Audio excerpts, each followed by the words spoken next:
문영국 지체들이 불렀던 하나님께 영원히 됐던 이 찬양이 사실은 오늘 설교의 핵심인 것 같아요. 주님 어디로 갈까요? 어떻게 할까요? 그리고 순종의 기쁨을 누려요. 오늘 설교의 모든 핵심이 그 특성공에 담아져 있습니다. 인생은 선택입니다. 오늘 선택하고 결정한 것이 곧 내일의 나의 삶이 되는 것입니다. 오늘 이 예배의 자리에 나온 청년들도 수많은 선택의 문이 아마 올 한 해도 그 앞에 서 있었을 것입니다. 그 선택의 문에서 어떤 마음을 가지고 그 문제들을 선택했었습니까? 우리가 진짜 믿음의 사람이라면 하나님의 말씀과 또 그 말씀을 부여잡고 기도했던 기도의 제목들을 분명히 떠올렸을 것입니다. 내가 지금까지 듣고 또한 믿고 보아왔던 하나님의 말씀, 그리고 그 말씀을 부여잡고 하나님 앞에 기도했었을 때 주셨던 그 은혜들을 떠올리면서 내가 이리로 가야 될까? 때로는 저리로 가야 될까? 이것을 선택해야 될까? 저것을 선택해야 될까? 그 결정을 했을 것입니다. 오늘 함께 그 말씀에도 보면 선택의 문 앞에 서 있는 한 여인 라합을 보게 됩니다. 이 라합은 가나안 땅에 살고 있었습니다. 당시 가나안은 하나님을 섬기지 않고 우상을 숭배하며 먹고 마시기를 즐겨하던 죄악으로 가득한 그 땅이었습니다. 그래서 하나님께서 이 가나안 사람들의 죄악을 보시고 이스라엘 백성들을 통해서 이 가나안 땅을 심판할 것을 예고하셨습니다. 하나님의 심판이 예고된 가운데 저 멀리서 한 소식이 들려오기 시작합니다. 우리 10절 말씀을 같이 한번 읽어보겠습니다. 10절입니다. 시작. 이는 너희가 애굽에서 나올 때에 여호와께서 너희 앞에서 홍해물을 마르게 하신 일과 너희가 요단 저쪽에 있는 아모리 사람의 두 왕 시온과 옥에게 행한 일 곧 그들이 절망시킨 일을 우리가 들었음이니라. 아멘. 10절 말씀을 보면 총 3가지 소식이 들려옵니다. 첫 번째는 어떤 소식이죠? 이스라엘 백성들이 섬기는 하나님께서 이스라엘을 애굽에서 건져내셨다. 그리고 홍해를 건너게 하셨다라고 하는 소식입니다. 뿐만 아니라 당시 강력했던 아모리 땅의 두 왕 시온과 옥을 전멸시킨 소식이 이 땅 사람들에게 들려옵니다. 처음에는 저 멀리서 들려오는 것 같았지만 시간이 지나면서 점점점 그 소식이 여리고 성에 있는 사람들에게 들리기 시작합니다. 곧 있으면 가나안 땅과 여리고 성도 점령할 것이다 라고 하는 소식이 들려오기 시작합니다. 이 소식이 여리고성 사람들에게 어떻게 들렸을까요? 11절 말씀 우리 화면에 보시고 같이 읽겠습니다. 11절입니다. 시작. 우리가 듣자 곧 마음이 녹았고 너희로 말미암아 사람이 정신을 잃었나니 너희의 하나님 여호와는 위로는 하늘에서도 아래로는 땅에서도 하나님이시니라. 아멘. 11절 말씀을 보시면 단지 그들이 소식을 듣고 있습니다. 단지 소식만 들었을 뿐인데 11절 말씀을 보면 우리가 듣자 곧 마음이 녹았고 정신을 잃었다라고 그렇게 말씀하고 있습니다. 마치 단단히 굳어있던 흙에 비가 내리자 그 흙이 순식간에 무너져 내리는 것처럼 여리고 성이라고 하는 큰 성에 살았던 이들이 여호와 하나님에 대한 소식을 듣자 그 마음이 녹아져 내리고 있습니다. 그리고 이러한 소식이 여리고성에 살고 있는 라합에게도 들려지기 시작합니다. 한번 생각해 보십시오. 우리가 알고 있는 라합은 어떠한 인물입니까? 기생입니다. 그의 인생은 오늘 하루도 그저 그런 인생입니다. 오늘도 여리고성의 기생으로 자신의 삶을 포기한 채 다른 사람들에게 자신의 몸을 내어 맡기고 그들의 인생살이를 들어주어야 하는 그런 여인입니다. 이런 여인에게 인생 전체를 걸만한 어마어마한 기회가 찾아오기 시작합니다. 가나안 땅을 점령하기에 앞서서 2명의 정탐꾼들이 파견을 받아서 오게 되었는데 마침 이 라합의 집에 유숙하게 된 것입니다. 그런데 이 사실을 누군가 알고 왕에게 보고하기 시작하였고 왕은 사람을 보내어 이 라합의 집을 조사하기 시작합니다. 우리 3절 말씀을 같이 읽어보겠습니다. 3절입니다. 시작. 여리고 왕이 라합에게 사람을 보내어 이르되 내게로 와서 내 집에 들어간 그 사람들을 끌어내라. 그들은 이 온 땅을 정탐하러 왔느니라. 아멘. 3절을 보면 이 왕이 이미 모든 것을 알고 찾아온 것 같습니다. 내 집에 들어간 그 사람들을 끌어내라. 지금 내가 소식이 듣지 않으니까 너의 집에 그들이 머물고 있다는 것을 내가 알고 있으니 끄집어내라라고 그렇게 명령하고 있는 것입니다. 그러자 4절과 5절 말씀을 보면 이 라합이 이렇게 이야기를 합니다. 우리 4절과 5절 말씀도 같이 읽겠습니다. 시작. 그 여인이 두 사람을 이미 숨긴지다. 이르되 과연 그 사람이 내게 왔었으나 그들이 어디에서 왔는지 나는 알지 못하였고 그 사람들이 어두워 성문에 닫을 때쯤 되어 나갔으니 어디로 갔는지 내가 알지 못하나 급히 따라가라. 그리하면 그들을 따라잡으리라 하였으나. 아멘. 4절 5절 말씀을 보면 라합이 이렇게 이야기합니다. 그 사람들이 저희 집에 온 것은 사실이지만 저는 그 사람들이 어디서 왔는지는 알지 못합니다. 그리고 저녁이 되자 성문에 닫는 시간이 좀 되자 그 사람들이 떠났는데 어디로 갔는지는 잘 모르겠습니다. 아마 빨리 쫓아가면 그들을 따라잡을 수도 있을 것 같습니다 라고 그렇게 말을 합니다. 사실 그 정탐꾼들이 어디에 있습니까? 4절 말씀을 보면 이 라합이 그 두 사람을 이미 숨겨 놓고 있습니다. 지붕 위에 숨어 있습니다. 이 왕의 보냄을 받은 자들이 집 안에 들어와서 집 안에 조사하기라도 하면 라합은 두 사람을 숨기고 있는 것이 걸릴 수 있는 매우 위험한 상황입니다. 이 거짓말이 발각되면 죽을 수도 있는 상황에서 이 라합이라고 하는 여인은 대단한 믿음의 결단을 하고 있는 것입니다. 어차피 내가 이스라엘에 의해서 이 여리고 성이 무너져 죽으나 지금 이 왕에게 잡혀가 죽으나 매한가지다. 똑같다라고 하는 것입니다. 세상에서 가장 무서운 사람이 누구입니까? 우리가 알고 있는 것처럼 죽기 살기로 사는 사람이에요. 어렸을 때 싸움을 해보면 어떤 친구가 제일 무서워요? 눈에 뵈는 것이 없는 친구. 너 죽고 나 살자. 나는 이 싸움이 마지막 판이라고 하면서 싸우는 사람이 제일 무섭습니다. 지금 라합의 자세가 그래요. 어차피 내가 여리고 성이 무너져 죽으나 왕에게 잡혀가 죽으나 어차피 내가 죽는 것은 마찬가지다. 그러면서 죽기 살기의 자세로 믿음의 결단을 하고 있는 것입니다. 한번 생각해 보십시오. 기생이라고 하는 여인, 이 라합이 어떻게 해서 이 하나님에 대한 소식을 듣게 되었을까? 어떻게 믿음의 결단을 하게 되었을지를 우리는 한번 생각해 봐야 됩니다. 9절 말씀을 보시면 그 여인이 이렇게 고백합니다. 말하되 여호와께서 이 땅을 너에게 주신 줄을 내가 아노라 라고 고백하고 있습니다. 라합이 무엇이라고 고백합니까? 하나님께서 이미 이 땅을 너희에게 주신 것을 내가 무엇한다고요? 안다라고 고백합니다. 자세히 보시면 내가 들었다라고 고백하지 않고요, 내가 안다라고 고백해요. 이 안다와 들었다의 차이는 사실 어마어마한 차이입니다. 성경에서 안다라고 하는 단어는요, 단순히 내가 귀로 들어서 어떤 지식을 아는 것이 아니고 그 알고 있는 대상과 내가 인격적인 교제를 통해서 그와 인격적인 만남을 통해서 그를 내가 정말 알고 있다, 마치 남자가 여자를 아는 것처럼 성관계를 맺어서 아는 것처럼 내가 알고 있다라고 하는 그런 의미입니다. 이 라합이라고 하는 여인은요, 진짜 두려운 곳이 여리고 왕이 아니라 이스라엘의 하나님, 그리고 하나님과 인격적인 교제를 통해서 왕이 아니라 하나님이 진짜 더 두려운 분임을 알았기에 내가 이 땅을 하나님께서 너에게 주신 줄을 내가 아노라라고 고백할 수 있었던 것입니다. 그렇습니다. 믿음의 결단은요, 하나님이 어떤 분인지를 아는 것에서부터 시작이 됩니다. 라합은 정탐꾼들보다 또는 여리고 왕보다 하나님이 더 두려운 존재요, 하나님이 더 큰 존재임을 알았고 하나님을 선택하지 않으면 내 인생에 소망도 없고 희망도 없음을 그가 알았던 것입니다. 우리의 모습을 한번 돌아보기를 원합니다. 아까 찬양의 고백처럼 우리가 어떤 선택의 문제 앞에 서면, 어떤 결정해야 될 문제 앞에 서면 우리는 가장 먼저 무엇을 생각합니까?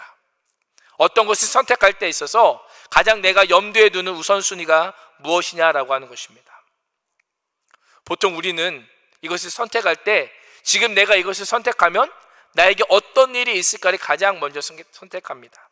내가 지금 이 물건을 산다면 내 은행 잔고가 얼마 남을 것이고 그 은행 잔고를 가지고 있으면 내가 어떻게 살아갈 수 있겠다라고 생각을 하고 그 물건을 삽니다. 또는 내가 이것을 선택하면 내가 이것을 선택한 것을 보고 주변 사람들이 나에게 뭐라고 할까에 관심을 가지고 그것을 선택하게 됩니다. 가만히 보면요, 진짜 선택의 순간에 우리의 믿음이 작동하지 않을 때가 있습니다. 믿음이 선택의 기준이 되지 않고 상황과 주변의 반응이 선택의 기준이 되다 보니까 중요한 순간에 우리의 판단력이 흐려질 때가 있다라고 하는 것입니다. 오늘 말씀을 보시면 라합에게는 유일한 판단의 기준이 있는데 그것이 무엇이냐면 하나님입니다. 왕이 사람을 보내었을 때 정탐꾼들을 내어주면 어떤 일이 일어날 수 있을까요? 정말 그들을 보살펴주고 그들을 해주었다는 이유로 때로는 어쩌면 보상을 받을 수도 있었을 것이고요, 어쩌면 어마어마한 처벌을 받을 수도 있었을 것입니다. 이 라합의 결단의 기준은 왕으로부터 주어지는 어떤 포상이나 어떤 그 처벌이 아니라 오직 하나님이었습니다. 내가 저 멀리서 들려지는 소식으로만 들었던 그 하나님이지만 지금 내가 이 땅에서 날마다 그 하나님과 인격적인 교제를 나누게 되고 그 하나님이 어떠한 분인지를 알게 되자 그 위태로운 순간에 하나님을 선택하게 된 것입니다. 멀리서만 듣던 하나님이 이제는 점차 내가 이 땅에서도 하나님에 대한 소문을 듣고 하나님과 교제하게 되자 내가 그 하나님을 선택할 수 있는 인격적인 분으로 이 라합이 고백할 수 있었던 것입니다. 그래서 오늘 말씀을 보면요, 이 라합의 결단이 얼마나 대단한지 4절과 6절 말씀을 보시면 이미라고 하는 단어를 2번이나 쓰고 있습니다. 라합은 여리고 왕이 보낸 사람들이 오기 전에 이미 정탐꾼들을 맞이하였고 이미 지붕 위에 펼쳐놓은 3대 위에 그 정탐꾼들을 숨겨두었습니다. 이미라고 하는 단어를 사용하는 건 저는 우연이 아니라고 생각합니다. 어떤 위태로운 상황이 왔을 때 우리가 이미 준비한다? 쉽지 않습니다. 우리는 위태로운 상황이 오면 그 후에야 준비하지만 이 라합은 이미 준비하고 있는 것을 보게 됩니다. 이건 제 개인적인 추측이지만 어쩌면 이 라합이라고 하는 여인은요, 정탐꾼들이 오기를 기다렸던 것 같아요. 혹시라도 이 정탐꾼들이 우리 땅에 온다면, 여리고성에 온다면 내가 그를 만나고 싶다, 그들과 교제하고 싶다라고 하는 생각을 했을 수도 있습니다. 다른 여리고성 사람들은 정탐꾼들이 이 땅에 오는 것을 두려워하지만 이 라합이라고 하는 여인은 하나님이 어떤 분인지를 알았기 때문에 이스라엘 백성, 하나님께서 보내주시는 그 정탐꾼들을 기쁨으로 맞이할 수 있었던 것입니다. 그래서 말씀을 보시면 이 라합이라고 하는 여인이요, 그 기회를 놓치지 않습니다. 우리 8절 말씀도 같이 읽어보겠습니다. 8절입니다. 시작. 또 그들이 눕기 전에 라합의 지붕에 올라가서 그들에게 이르러. 아멘. 이미 한번 살려준 상황입니다. 이미 왕의 부름을 받은 사람들이 이미 떠나갔고 그들이 지붕에 올라가서 쉬고 있는 그 타이밍에 이 라합이라고 하는 여인이 한 번 잡은 기회를 완전히 붙잡기 위해서 지붕에 올라가는데 8절 말씀을 보시면 그들이 언제예요? 눕기 전에, 쉽게 말하면 그들이 잠들기 전에 그들에게 찾아갑니다. 만약 이 정탐꾼들이 잠에 들어버린다면 이들과 대화할 수 있는 기회가 있을까요? 없을 거예요. 이 라합이라고 하는 여인은 그 믿음의 선택을 하고 그 선택 이후에 매우 치밀하게 그들의 행동을 옮기고 있습니다. 그래, 내가 이 믿음의 선택을 했고 이제 이들이 잠들기 전에 내가 올라가서 내가 이들에게 원하는 것을 말해야 되겠다. 어떤 부탁을 합니까? 내가 당신들을 선대했던 것처럼 당신들도 내 가족을 선대해 주십시오.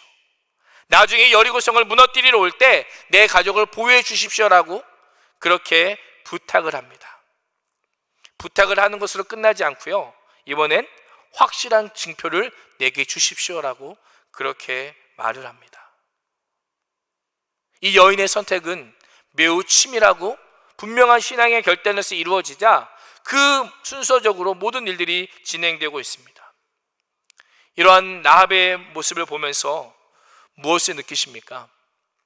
제가 라합을 보면서 우리와 같은 점과 차이점을 좀 발견할 수 있었습니다.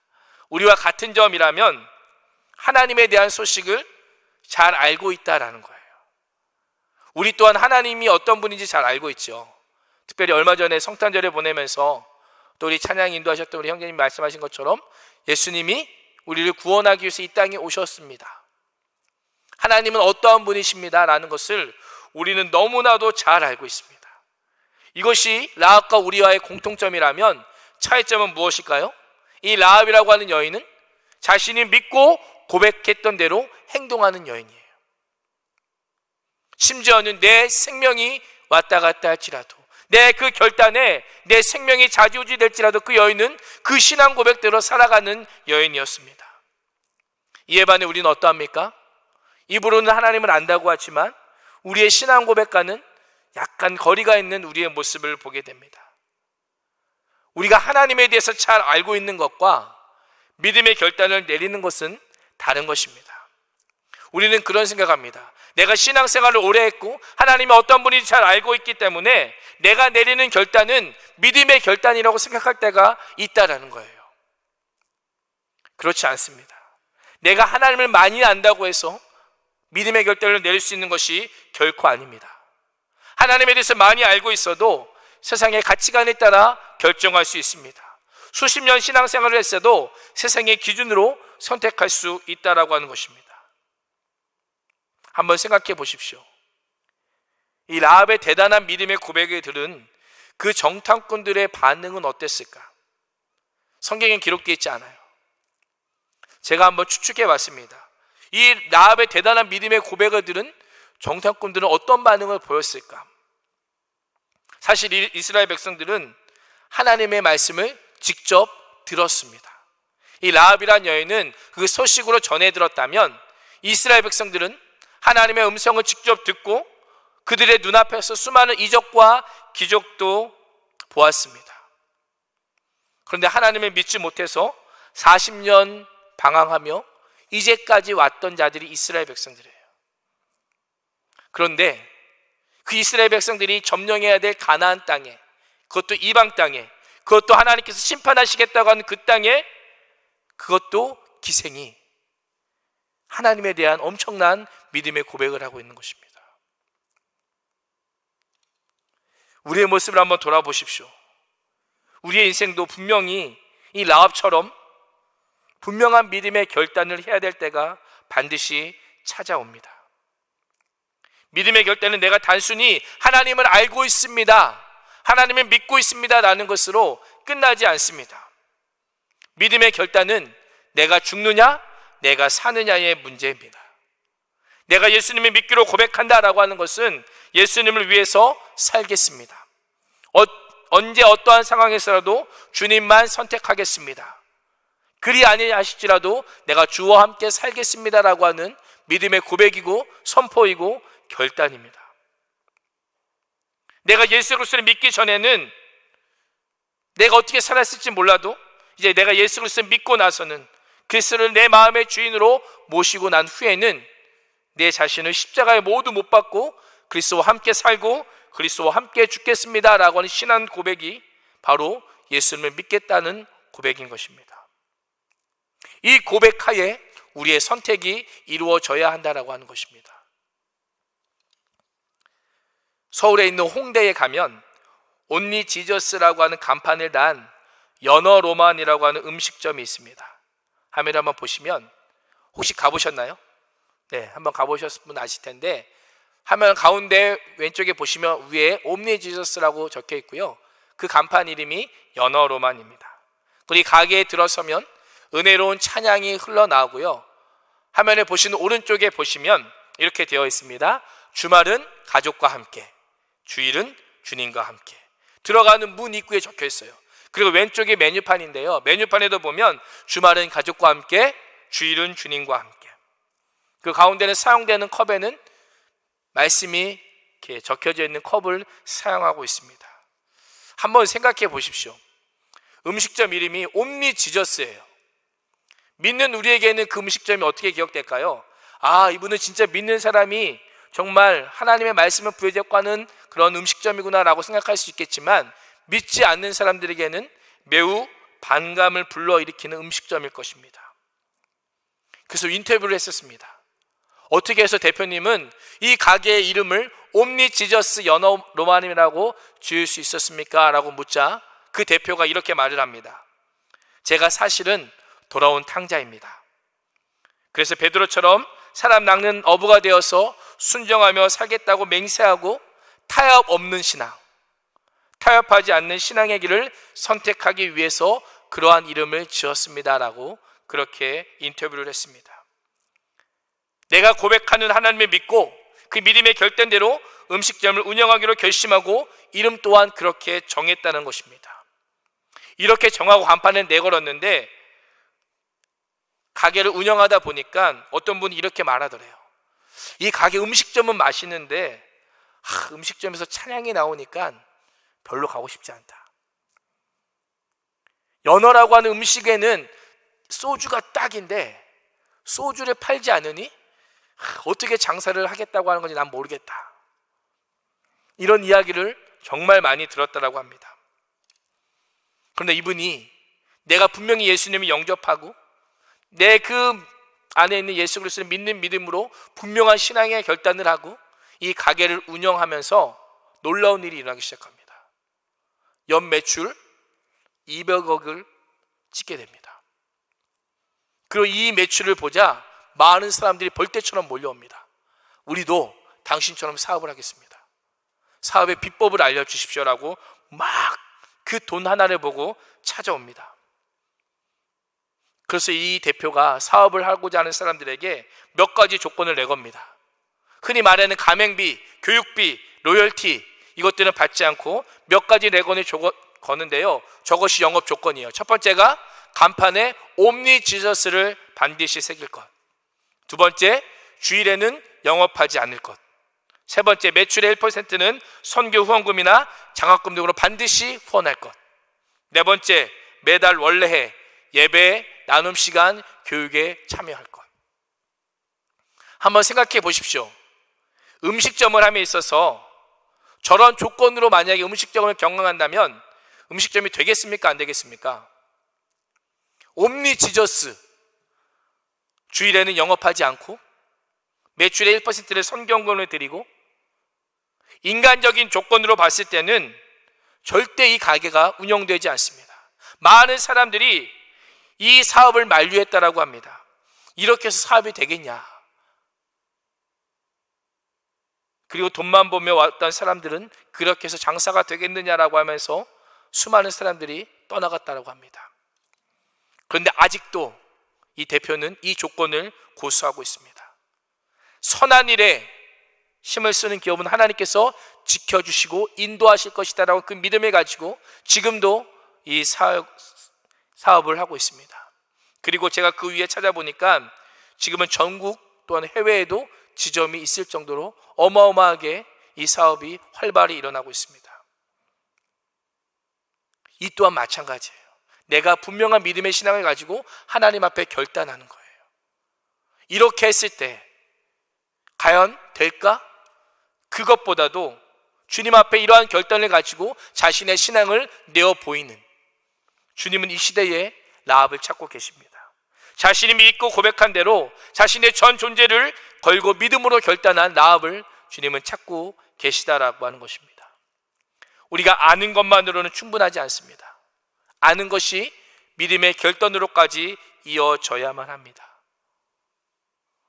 우리 나그네 모든 청년들이 하나님께서 찾으시는 그런 믿음의 결단하는 청년들이 되시기를 주님의 이름으로 축원합니다.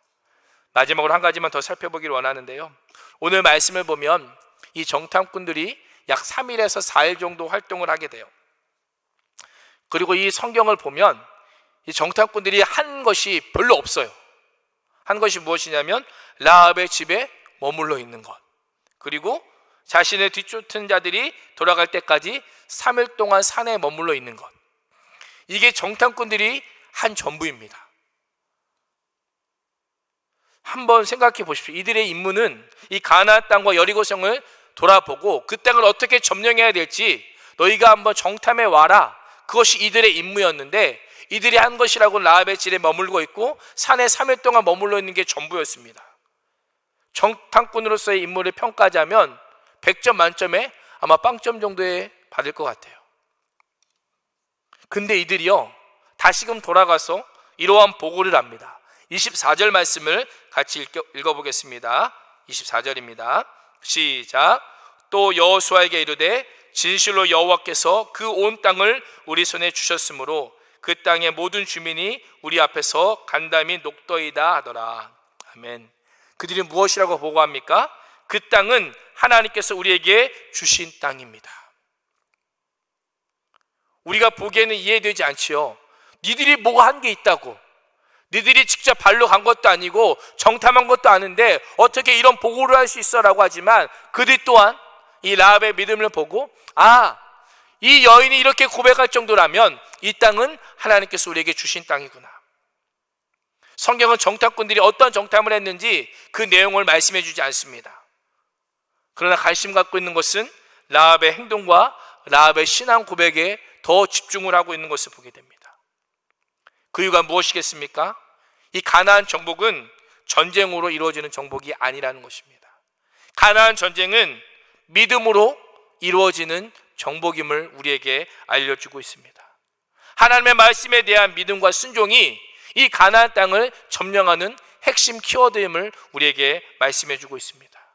그렇습니다. 우리의 인생도 마찬가지예요. 우리는 지금도 영적인 싸움을 싸우고 있습니다. 험난한 싸움을 싸우고 있지만 그 싸움의 핵심은 무엇이냐면 내가 얼마나 더 큰 힘을 가지고 이 땅을 이기느냐, 얼마나 더 많은 스펙과 능력을 가지고 이들과의 싸움에서 무찌르느냐가 아니라 핵심은 믿음입니다. 내가 하나님의 말씀에 대한 믿음, 하나님의 말씀에 대한 순종이 우리의 싸움을 결정한다는 거예요. 우리 장로님께서 말씀하신 것처럼, 기도하실 때 고백드렸던 것처럼 말씀, 기도, 이것 외에는 다른 힘이 없는 것입니다. 이렇게 믿음으로 결단하는 라합의 인생을 하나님께서 어떻게 인도하셨을까요?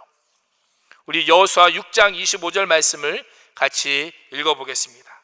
여호수아 6장 25절입니다. 시작. 여호수아가 기생 라합과 그의 아버지의 가족과 그에게 속한 모든 것을 살렸으므로 그가 오늘까지 이스라엘 중에 거주하였으니 이는 여호수아가 여리고를 정탐하려고 보낸 사자들을 숨겼음이더라. 아멘. 어떻게 일어납니까? 아까 그 정탐꾼들과 약속했던 내용들, 이 라합 한 명으로 여리고성 전체와 그 안에는 모든 물건들이 불탈 때에 그 가족은 구원을 얻게 됩니다. 이 기생 라합과 부모와 형제들이 이 여인으로 말미암아 구원함을 얻게 됩니다.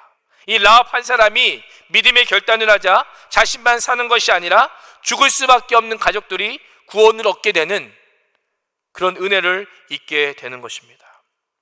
그렇습니다. 중요한 원리는 내가 결단하면 우리 가족은 삽니다. 내가 믿음의 결단을 하면 우리 청년부가 삽니다. 내가 믿음의 결단을 하면 우리의 가족과 우리의 청년들이 복의 통로가 됩니다. 내가 직장에서 믿음으로 살기를 결단하면 우리의 직장은 살아난다라고 하는 것입니다. 내가 결단하기 전에는요, 이 라합의 집은 술집이었어요. 온갖 음란함과 더러움과 저주와 추악함이 가득한 술집이었는데 이 여인이 믿음으로 결단하자 그 술집이 구원의 집으로 바뀌게 돼요. 온갖 음란과 저주가 머물렀던 그 집이 하나님의 은혜가 가득한 집으로 바뀌게 되는 것입니다. 이것이 믿음의 결단의 놀라운 능력입니다. 믿음의 결단은 나를 살릴 뿐만 아니라 나와 관계를 맺고 있는 사람들, 특별히 나의 가족들, 우리의 지체들, 우리의 직장 동료들까지 살리는 놀라운 능력이 이 순종에 달려 있다라고 하는 것입니다. 아까 불렀던 찬양처럼 순종의 기쁨을 맛볼 수 있다라는 거예요. 그 능력은 여기서 끝나지 않습니다. 우리 마태복음 1장 5절도 같이 한번 읽어보겠습니다. 읽겠습니다. 시작. 살못은 라합에게서 보아스를 낳고 보아스는 룻에게서 오벳을 낳고 오벳은 이새를 낳고. 아멘. 여기 보시면 이새라고 하는 인물이 누군지 아세요? 다윗의 아버지예요. 제가 지난 주도 동안 살펴봤던 것처럼 다윗 왕이 어떤 왕이에요? 하나님 보시기에 정직하게 행했던 왕의 기준이고 표준이었습니다. 근데 이 아비라고 하는 여인이 여호와 보시기에 정직하게 행했던 그 다윗 왕의 아버지 또한 그 조상이 됩니다. 더 나아가서 예수 그리스도의 조상이 되는 놀라운 일이 이 기생 여인에게 일어납니다. 성경은요, 믿음의 결단을 한 이 라합을 통해서 어떤 은혜가 우리의 인생 가운데 일어나는지를 분명히 보여주고 있습니다. 그 라합의 순종으로 말미암은 구원의 역사가 지금까지 이어져 오고 있고, 그 시작은 하나님을 붙드는 분명한 믿음의 결단으로 시작되었음을 우리에게 말해주고 있습니다. 하나님에 대한 단편적인 지식이 어떻게 해요?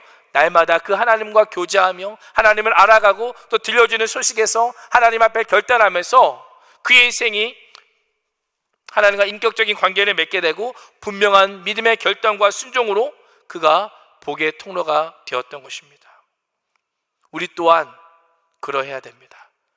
우리는 라합보다는 상대적으로 훨씬 많은 성경적인 지식을 가지고 있습니다. 하나님에 대한 소식도 알고 있습니다. 그런데 안타까운 것은 이 지식이 우리의 삶을 바꾸지 못하고 있다는 거예요. 지금은요, 어마어마하게 많은 기독교적인 지식들을 접할 수 있어요.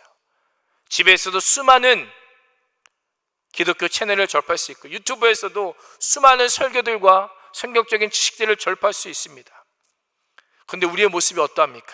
예전에 비해서, 그런 지식들이 없을 때에 비해서, 유튜브를 접하지 못할 때에 비해서 우리의 믿음이 그만큼 성장해 있습니까? 내가 더욱더 주님 앞에 헌신하고 엎드려지고 있는 우리의 모습입니까? 그렇지 않습니다. 우리의 믿음은 여전히 연약한 믿음이에요. 여전히 지식과 이 순종이 분리되어 있는 그러한 믿음입니다. 오늘 이 라합의 모습을 통해서 우리의 믿음을 다시 한번 점검해 보며 우리의 믿음이 분명한 믿음의 결단으로 이어질 수 있는, 그리하여서 우리의 인생을 바꿀 수 있는, 하나님 앞에 온전히 드려질 수 있는 그런 우리의 믿음 되기 원합니다. 그래서 2020년 한 해 마지막 이 주신 말씀이 기억하면서 2021년도에는 새로 변화된 믿음으로 주님 앞에 분명한 신앙의 결단으로 나아가는 우리 청년들이 되시기를 주님의 이름으로 축원합니다. 이 세상 흔들리고 함께 찬양하며 기도하겠습니다.